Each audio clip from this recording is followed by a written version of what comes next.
La construction, il y avait une interdiction de négocier de la rétro, nommément dans la loi à l'époque. Fait que je savais qu'il y avait un problème dans la mécanique, là, le code, le petit code du travail de la construction, le R20. Ouais. Puis moi, ça m'a toujours scandalisé que pourquoi les travailleurs de la construction peuvent avoir de la rétro sur cette affaire-là. Puis que tu peux avoir des scalps. Fait que j'avais préparé un projet de loi. Parce qu'on a le droit de déposer des projets de loi dans l'opposition. Ils sont à peu près jamais appelés par le gouvernement. Mais on a le droit de les déposer, puis on fait de la com là-dessus, puis la mobilisation. Fait que j'avais préparé un peu, évidemment, avec des collègues de la construction, FTQ, Inter, CSD et compagnie.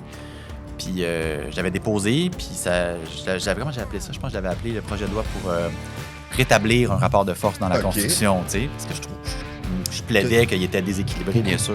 Évidemment, il n'avait pas été appelé par le gouvernement. Puis à la fin du projet de loi sur la santé et sécurité, là, en 2021, j'avais comme une bonne relation avec le ministre Jean Boulet, puis il m'avait dit, là, je n'aurai pas le temps avant la fin du mandat, mais si on est réélu, puis si je suis encore au ministère du Travail, on va travailler là-dessus. j'ai déjà des plans pour faire une réforme de la construction.